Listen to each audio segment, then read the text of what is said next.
Almost every freelance writer out there is worried about a client disappearing on them without paying their invoice. And the ones who aren't scared, it's because they've already gone through that and they know exactly how to handle it.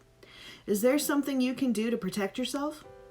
I'm going to cover 7 signs you can watch out for to help protect yourself from being ghosted.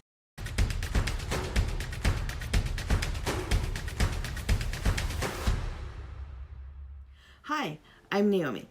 I've been a freelance writer for 17 years and I run the blog over at helpmenaomi.com.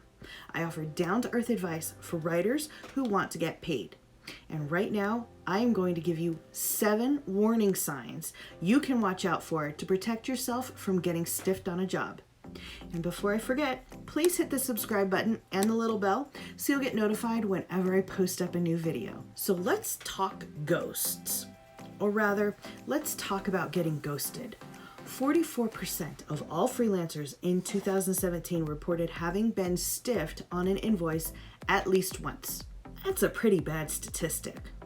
But what I think is worse is that these freelancers are often left with no way of recovering the funds. The laws are not set up in our favor, and it often costs us just as much money or more to recover those lost funds as it would if we just let it go. Believe me, I know because a few years back, I had it happen to me twice in the same year.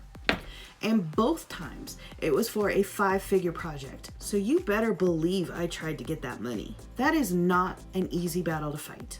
And the entire time as I was eating through my savings account, talking to lawyers, I just kept saying to myself, I should have known better. How did I let this happen? Because like so many other freelancers, I was blaming myself for getting stiffed. Let's just take a second to reflect on how ridiculous that is. A bad client made a bad deal and skipped out on his or her legal agreement, and I was blaming myself.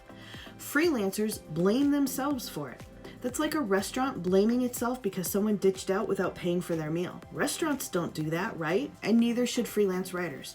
But we do it all the time. So, the first thing I want you to do if you've ever been stiffed on an invoice is I want you to remind yourself it is not your fault. It is never the freelancer's fault when a client skips out on his or her invoice. Never. Next, you cannot always know when a client is going to stiff you. Sometimes it feels obvious, but other times they just surprise you. In fact, with one of the clients who stiffed me a few years ago, they were a repeat client with whom I'd worked several times without any issues. You just never know. However, as a freelancer, there are some warning signs you can watch out for.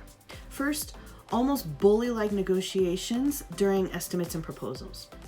When I first started freelancing, I dreaded the question, how much do you charge? Part of this dread came from imposter syndrome, but part of it also came from experiences of clients coming back with a counteroffer. I'll be honest, I do not like counteroffers. I'm not trying to negotiate my value or the value of my work. I'm trying to tell a client how much I charge for my services. But most times, clients are going to come back with a counteroffer or negotiation point of some sort. And most of the time, it's because they want to get the best deal they can or because they're worried about their budgets. But the ones who seem extraordinarily tough, almost bully-like about it, major red flags. Second, when they are unwilling to pay a reasonable down payment before work commences. Of course, reasonable will depend on the type of work they're hiring you to do. I've seen down payments of anything from 10 to 50% or more, and most freelancers are going to require a down payment, especially those of us with a lot of experience. So while I understand when clients feel hesitant about paying before they've seen any work done, it's pretty standard across the industry. Those who are blatantly against any sort of down payment at all, red flags. Third, if they're trying to tell you how much you should be charging or trying to tell you how much time the project should be taking you. This is a big one for me. Anyone who tries to dictate to me what my rate should be or how much time something should take, not only is that annoying, but it also sends up an immediate red flag because it means that if you don't live up to those expectations, wherever those expectations came from, there could be problems. Fourth, when they demand that you provide a free test. No, just no. It's one thing if you want to offer a free sample or some sort of free offering. It's a completely different story when a potential client makes a demand of it. This is right up there with dictating your rates back to you or bully negotiating over your fees. It's a major red flag. You do not work for free, even if it's just a sample. Fifth, they start scrutinizing every word of your signed contract. When someone wants out of a contract, the first thing they're going to check is the contract. They want to see if they can find a loophole or something they can call a breach to either invalidate the contract or absolve them of it, or be able to place the blame for breaking up the deal on you. The time for scrutiny is before you sign a contract. When your client starts questioning the terms of a signed contract, that's a major red flag. Sixth, when they're trying to change the terms of your signed contract without actually updating it. Whether they try to change the payment terms or try to sneak in a little bit more work into the deal without updating the contract, right? Like they've hired you and signed a contract to have you ghostwrite a book, but then they also want you to write the blurb and write out some social media captions and write a press release. All these things that could have been included in the contract but weren't for one reason or another. Trying to change the terms of the contract after it's been signed and refusing to update the contract to reflect those changes, big red flag. Seventh, when they give unfounded and harsh complaints about your work. We all make mistakes, so of course clients are going to want those mistakes to get fixed. And as freelancers, we want our clients to be happy. We're usually willing to fix our mistakes. Perfectly reasonable.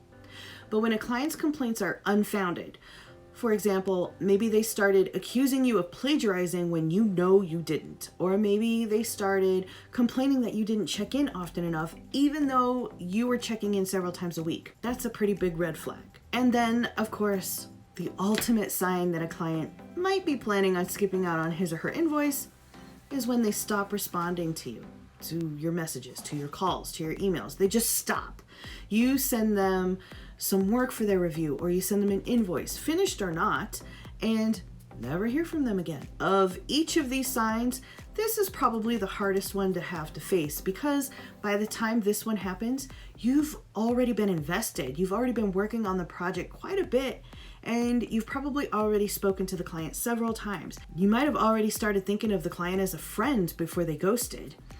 It just kind of hits you a little bit harder. So there you have it. 7, no, 8 warning signs that a client might be getting ready to skip out on you without paying their invoice. Bully-like negotiating tactics during estimates and proposals, an unwillingness to pay a reasonable down payment before work commences, trying to tell you how much you should be charging or how much time the project should take you to complete, when they start scrutinizing every word of your signed contract, when they're trying to change the terms of your signed contract or sneak in a little extra work without actually updating the contract, when they start giving unfounded and harsh complaints about your work, and when they stop responding to your communications altogether. And now listen to me.